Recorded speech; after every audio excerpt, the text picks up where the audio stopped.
I grew up in a overcrowded environment. I grew up in a part of Philadelphia where there'd been a massive amount of building of Levittown-like developments, and everywhere I went, it was awash with people. So I went to a high school with 6,000 students, 1,800 people in my graduating class. It was so crowded in the hallways between classes, you could hardly get from one to the other. And I really wanted to have a different experience. So I decided to go to a small college, to Swarthmore. And when I was there, I quickly realized how unprepared I was for the rigor of that kind of environment. Because one of the byproducts of going to such a big impersonal school was not very demanding academically. And so in my first 2 years, I managed to rack up 8 incomplete courses, which I think might have been a mid-Atlantic record at the time. And in response to ending up in this dilemma, you'd have to get permission from the professor to get an incomplete. You'd have to fill out a form, and then you'd have to go see a wizened older dean who had a made-up title of associate provost, but who was basically the shepherd to lost young souls.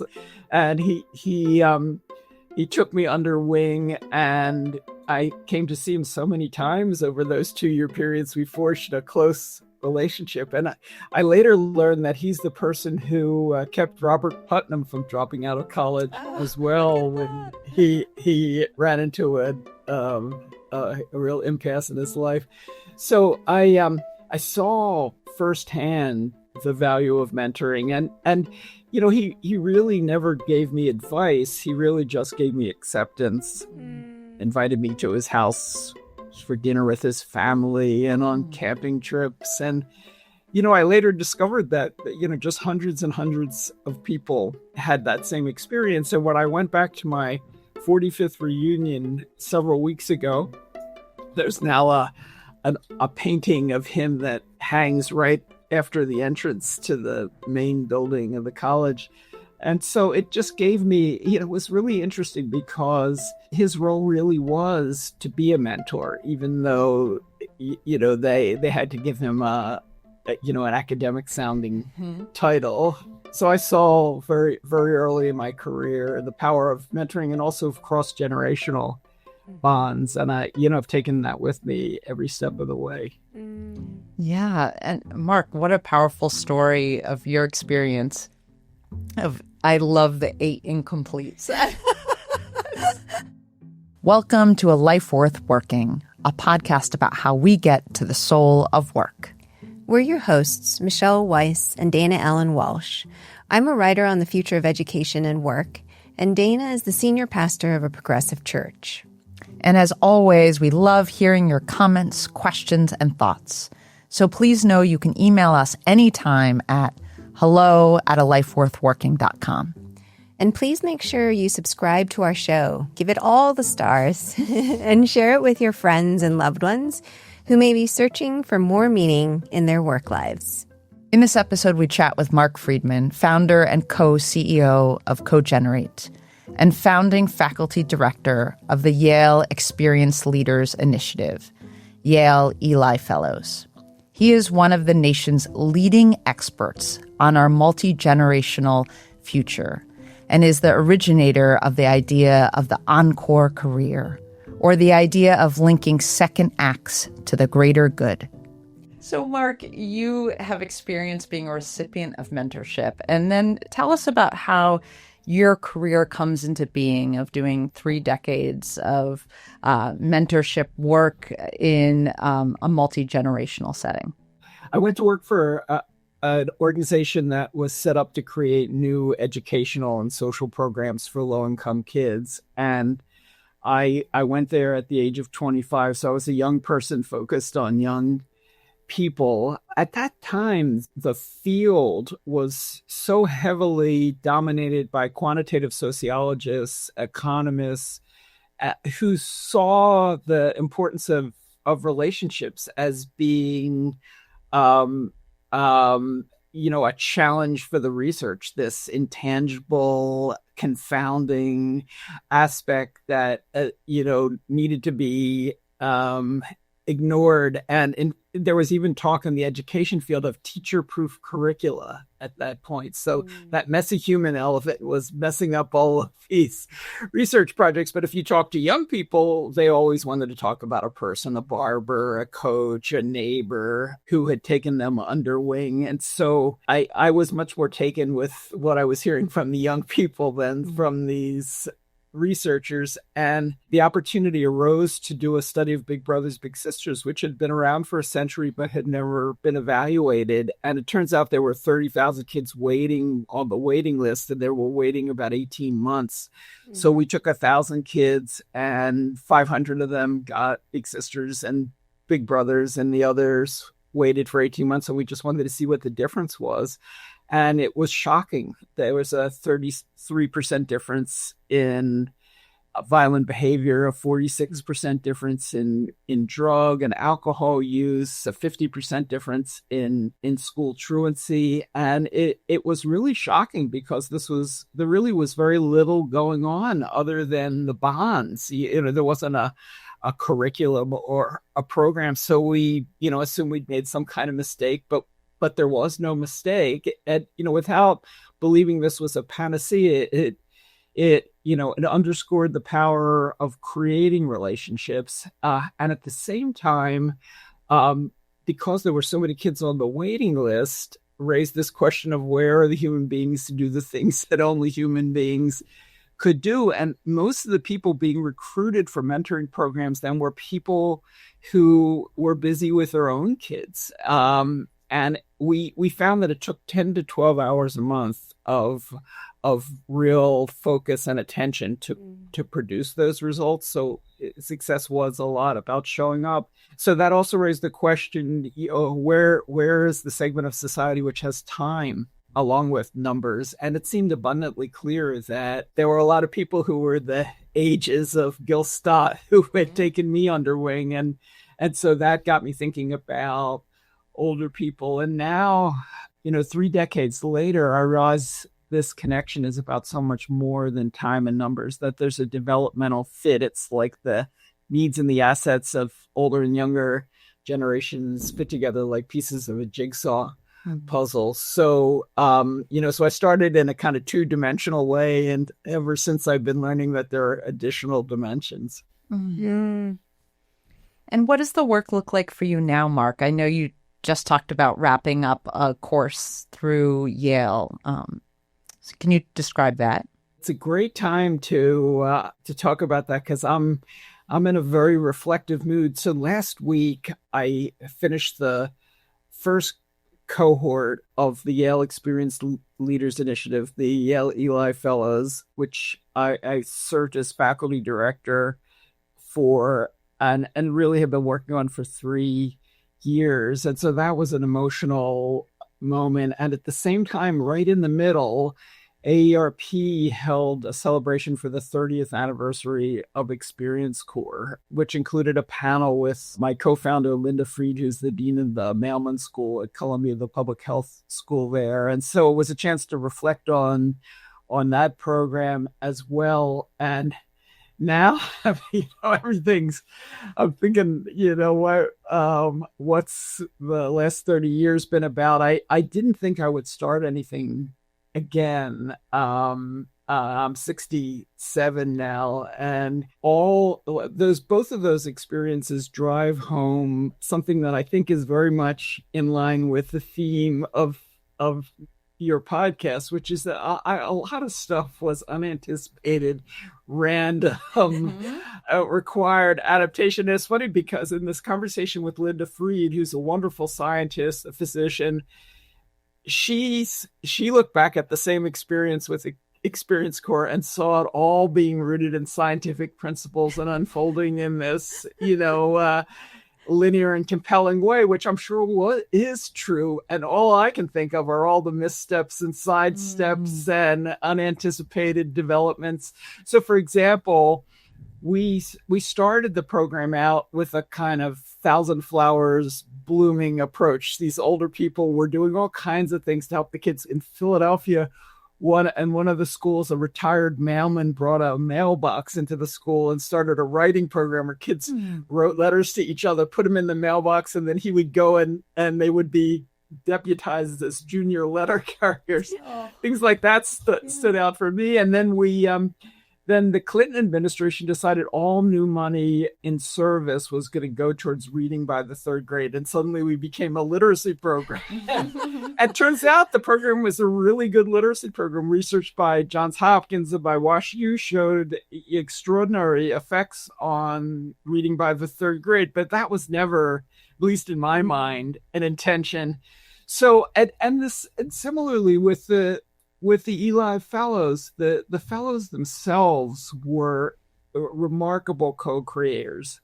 So many, we spent all this time coming up with a model, and they very quickly challenged important aspects in the model, added on, started teaching each other. And, I guess I really believe in the twists and turns, not just of careers, but people want to look back and see this kind of rational, linear picture, but in fact, things are much messier. I love that word, to be co-creators, and that invitation into collaboration, to have an idea, but to truly trust the work of the process and the others who are joining you.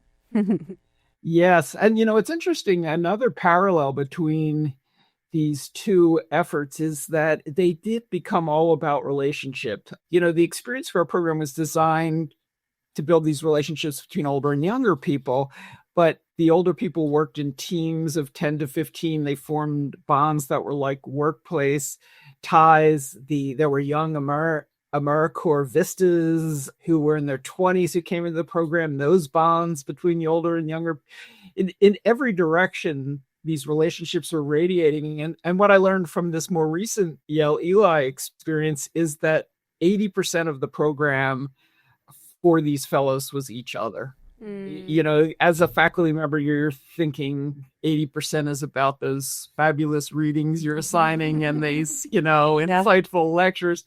That was marginal. It was really a container around which these deep bonds formed. I imagine then, Marc, you have some thoughts and opinions about our current state right now, where there's so much technology involved, and you have folks like Mark Zuckerberg over at Meta talking about AI companions. Curious how you're thinking about the role of mentorship in this really rapidly evolving environment we're in.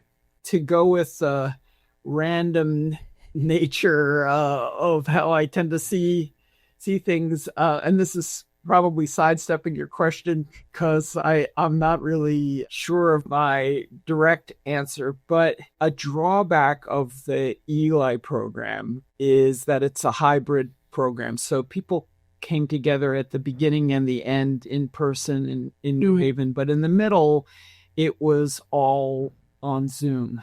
And the great, positive realization is that people were able to form these deep connections through this medium of technology.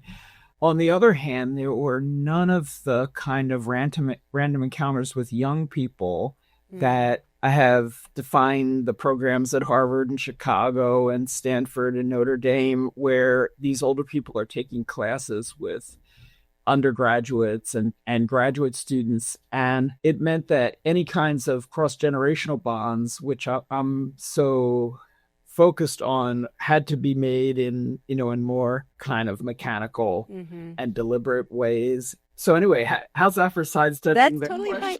Well, actually, that leads me to another question. I'm curious if you could maybe talk about one of the most powerful or impactful bonds you have with someone who is younger than you, who, I imagine you've been taking people under your wing like Gil Stott did to you or for you. And I'm wondering if you could maybe talk about that a little bit.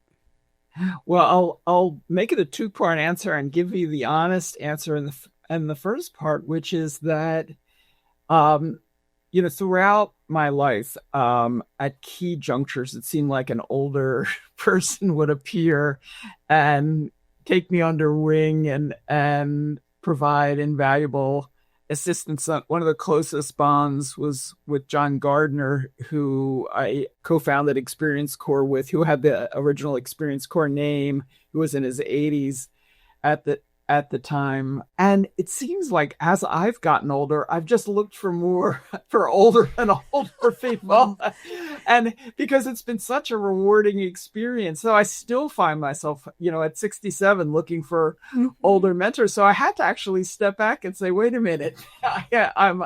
I need to be doing what Gil Stott and John Gardner and some of these other wonderful humans did for me. And so I've had to make that a more conscious effort, because I think instinctively I'm just somebody who has always sought out older people, and that actually continues. But it's happening in some different ways. One is a couple of years ago, I decided that it was time. I didn't want to be the old guy who hung on to the job beyond the appropriate time. Not that we have any examples of that in public life today. Not at all. But and so I approached my absolutely phenomenal colleague Eunice Lynn Nichols and asked her if she would be my successor. And that's something that I had been thinking all along. She's 20 years younger than I am and had started working on these issues when she was in her 20s, ran the Experience Corps program in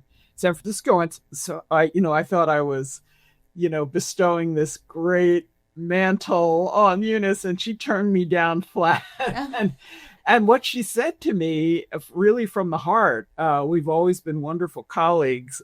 She did not want to work like I had worked all of those years, and sacrificed family and, been away all the time and in a constant state of anxiety about fundraising and board meetings.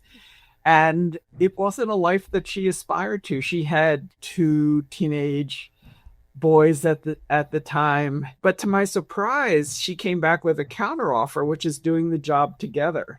And I realized that we, as an organization, as we shifted from older people for younger people to older and younger people together with older people with younger people, that also involved actually modeling the co-generational precept of the organization. It's been one of the best experiences of my life, being able to share the job. I'm not sure that either one of us is any less busy, but it not being such a solo undertaking. I learned so much from Eunice. So I've become a big leader of a big proponent of co-generational co-leadership. And there's so much evidence in the research that Arthur Brooks has written about fluid and crystallized intelligence and how they complement each other. There's a famous BMW study that looked at assembly lines with older and younger workers. What they found is that the assembly line with older workers exclusively was very good in terms of mistakes, but not so good in terms of speed. The one with younger workers exclusively was quite fast but error prone, and the mix line was both fast and error free. So I think of it more as a metaphor, but I do think that there's extraordinary opportunity in that combination. Marc, I love your own creativity and openness to doing a new thing, and to taking on not that necessarily that mentorship, maybe power over somebody, but really power with, and that co-generational leadership. That's incredibly powerful. So I'm thinking about people in their work careers, and often as people imagine a change, a pivot, maybe an entirely different field of work or a different role in their company, they're looking for a mentor. And I'm curious if you can describe for us what makes a good mentor relationship and how one seeks out a mentor. It's interesting. As you're describing that question, I was thinking about a program we ran and just spun off in the past year, the Encore Fellows program. And it's basically a gap year for grown-ups, an internship where people primarily from the corporate world, or people primarily from the corporate world are moving into NGOs, and in ways that blend their accumulated expertise with new challenges. So if you were working on marketing at Cisco and you go to the Boys and Girls Club of Silicon Valley, you might be working on marketing there, but it's in a whole different context. And I think that blend is really important. And we conceive that program as a kind of pathway to purpose from the beginning for older people who were kind of all dressed up with no place to go. But what we discovered is over and over again, these mentor-like relationships form between the Encore Fellows and the executive directors of these NGOs. And what was so interesting about them is that unlike the board members of the organization, the Encore Fellow had no kind of power, governance, responsibility. Unlike the staff in the organization, they didn't report to the executive director in that kind of formal way. And so they really were, kind of walking alongside the executive director. And then, I think one of the most important aspects of mentoring and of what we saw with the Encore Fellows program is humility on the part of the older person. They had accumulated experience and wisdom, but a real respect for the limits of that. And the other lesson that really goes back to the Big Brothers Big Sisters study is, there's that line, I think it's a Woody Allen line, 90% of success in life is showing up.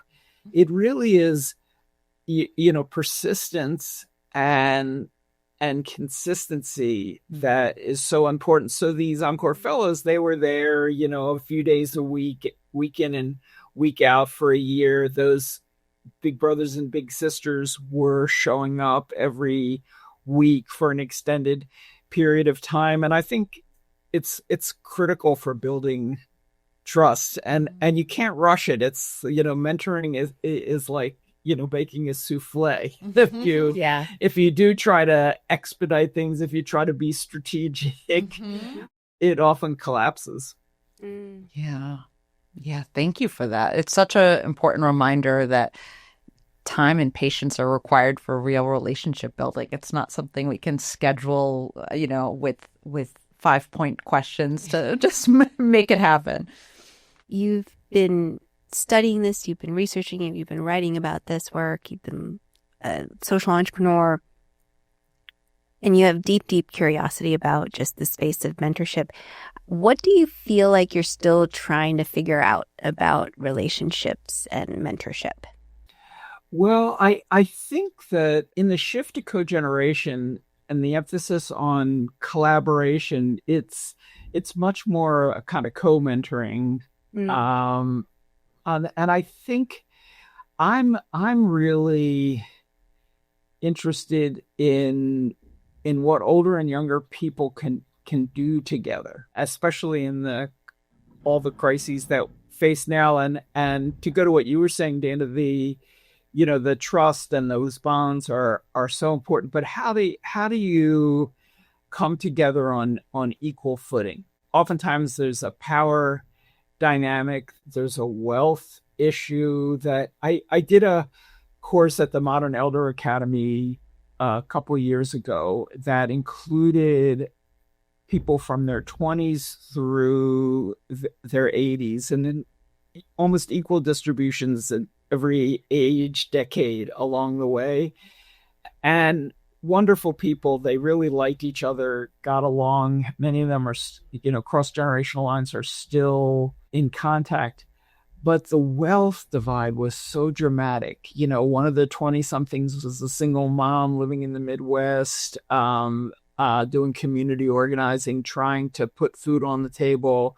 One of the older people had been an early employee at Apple. And, it was it was awkward in many ways because the inequalities of society, which are often kind of cordoned off into different quarters and correlate in many ways with age or front and center. And so I think these issues of power, how do you really come together in ways that feel balanced and equitable, and where the expertise of both groups, the wisdom of both groups are. I think of one of my favorite lines we did a webinar a couple years ago with Angela Glover Blackwell from Policy Link and Eric Liu from Citizens University. And one of the things they talked about and both agreed on was that, one of the great opportunities of society was to bring together the wisdom of the young and the curiosity of the old. And I think, getting outside of some of the stereotypes of what each group brings is really important. Yeah. Yeah. I love that. You had mentioned that so much of your path to date has felt like, a lot of twists and turns and things you just didn't expect. Does it still feel like a kind of calling to you, all of this work?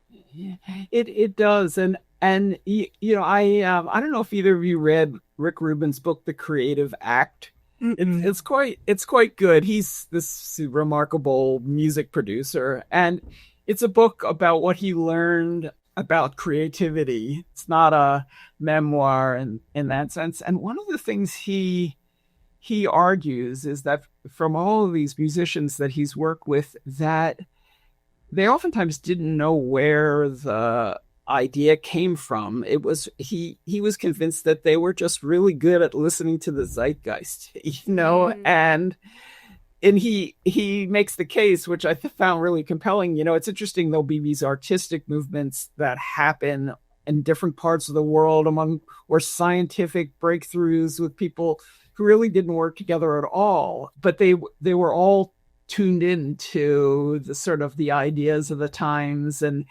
he argues that if you don't listen to what the universe is trying to tell you, it moves on to somebody else. So that produces a lot of it. But I've really felt like, for me, there's just a frequency that I've been trying to tune into. And it's, Wendell Berry, the poet, has this wonderful line. He said that he was interviewed on NPR a couple of years ago, and he said that we live in an age of divorce where things that are supposed to go together are split apart, and all we can do is put two things together, not all things, two things. And I think that that's what, I've been tuning into for a long time, is that there's this opportunity to put the old and the young together at a moment when those are two of the dominant, a quarter of the population's under 20 and a quarter of the population's over 60 right now. We're in the most age diverse era in human history. And in a way, even with all things bouncing around and unanticipated, I think I've been trying to put two things together for the whole time, but in different ways. Yeah. I love that. And I love Wendell Berry. Yeah. Yes. Anytime you get to invoke Wendell Berry. There you go. Marc, I'm curious about, I love that word frequency, of kind of what frequency are you tapping into? And when you look ahead at the next 5 years of your career, what does growth look like for you in this life stage? Yeah. Well, again, I think that this is going to be one of those sidestepping moments. But the issue that, substantively, the issue that I'm obsessed with is age segregation, because it's a kind of segregation that I think people are not aware of, that it's easy to feel is just natural, like the oxygen in the air, when in fact it's utterly against the grain of all of human history, with the exception of the last century or so. And, out of, desire for greater efficiencies of scale, and we put young people into one set of institutions and middle people into another, and older people into senior centers and retirement communities and nursing homes and lifelong learning programs, all which we invented with the highest ideals and aspirations. But we end up with this society where it's even in the moment of age diversity, it's very hard to have sustained contact across generational lines, especially beyond families, traditional families. So I really, well, how could we reimagine work, school, communities, care in ways that brought generations together in a mutually beneficial fashion so I'm really interested in take housing as an example. We build all of these retirement communities and senior housing, and I know so many older and younger people who want to live in an age integrated environment, but it's pretty tough to do that, to find opportunities.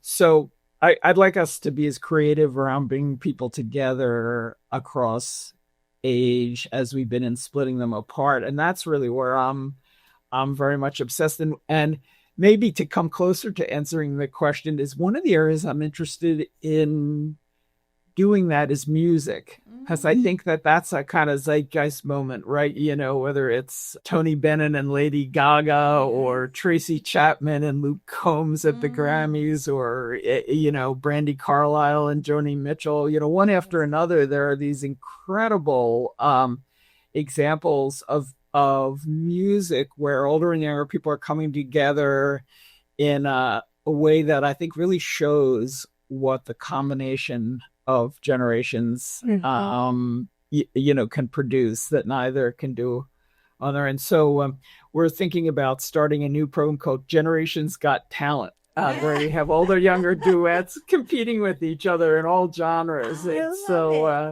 That's a way of getting a little more creativity into things. Yeah. And I think music is the place where we often imagine a lot of segregation, right? That one generation likes one particular kind of music, another likes a different kind. So what a beautiful third way forward to find that spark. I love that. Thank you. I'm wondering if you can reflect with us about an experience you've had in your career, a moment in your professional life that was really hard, but out of that grew something that was good. I feel like that I have a lot of examples to choose from. It's a rich soil. The one that comes to mind, I think, in the context of this 30th anniversary of Experience Corps last week, is that program was designed to reform a federal service program called the Senior Corps that had been around since the War on Poverty, since 1965. And when we piloted the program, all the funding came from this federal agency that runs the Senior Corps. It's now been renamed AmeriCorps Seniors. And all 5 of the initial Experience Corps projects were Senior Corps programs.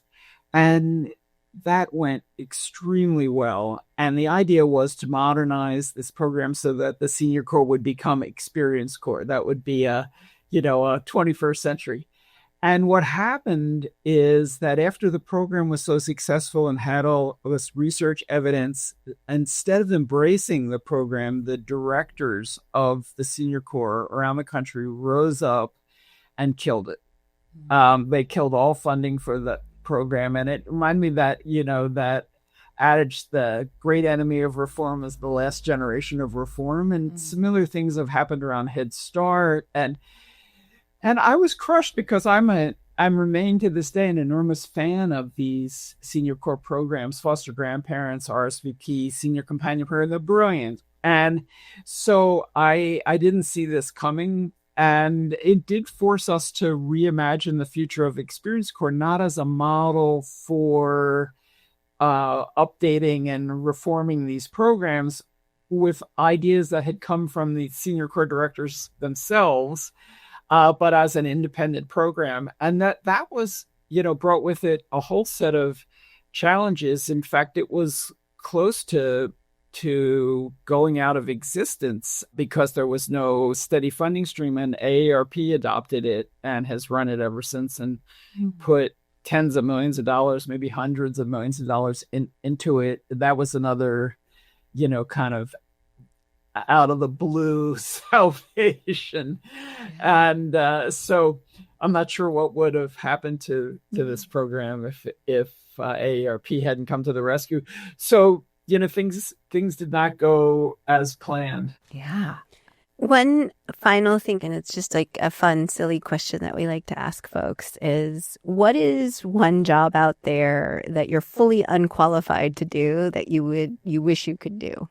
It would be as a lighting designer. Oh, I love that. I've never heard that before. My wife went from she has a master's in public health. She went from being a caregiving expert working for an NGO to being a garden designer. I go into community college, and it's totally transformed her life. And my whole life I've been really interested in lighting and architecture, and I know nothing about it. And I suspect I would have very little aptitude for it, but I would be proud to tell somebody at a dinner party that that's what I do. Oh, That's so great. I love that. Dana, while we interviewed Marc, at one point he shared, I guess I really believe in the twists and turns, not just of careers, but people want to look back and see this kind of rational, linear picture, but in fact, things are much messier. Yeah, that's precisely what this podcast is about. Our nonlinear, messy pathways filled with twists and turns. and what Marc has dedicated his life to is the cultivation of social capital, which is the value in our networks and our ability to access and use it. Did you know, Dana, that we're more likely to get a job through a weak tie or people who are acquaintances rather than close friends? I would have thought we would be better off getting connections through our closest friends. Yeah, it's surprising, but the people who know us the best, our strong ties, often have a fair amount of overlap with our existing professional networks. But if we work with the weaker ties, they expand our reach beyond our networks, giving us access to new opportunities and untapped connections. Interesting.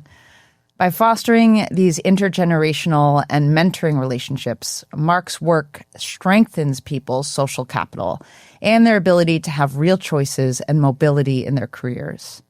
There's a Wendell Berry quote that Marc references that I really loved and wanted to reference again as we conclude this episode. The quote goes like this: "We all come from divorce. This is an age of divorce. Things that belong together have been taken apart, and you can't put it all back together again. What you can do is the only thing that you can do. You can take two things that ought to be together, and you could put them together. Two things, not all things." I love that quote. And in a way, that's exactly what mentorship does. It reconnects things that have been separated. I love that. Modern society has created so much fragmentation between generations, between knowledge and practice, between individuals and communities. But as Marc and Wendell Berry remind us, we can focus on what we can do. Take two things that belong together and put them back together. That's the power of mentorship. And that's what we can all do in our own small ways. Exactly. She's Michelle Weiss. And she's Dana Allen Walsh. This has been another episode of A Life Worth Working. Don't forget to subscribe and share with your friends and loved ones who may also be searching for purpose and meaning in their work lives, or what we call the soul of work.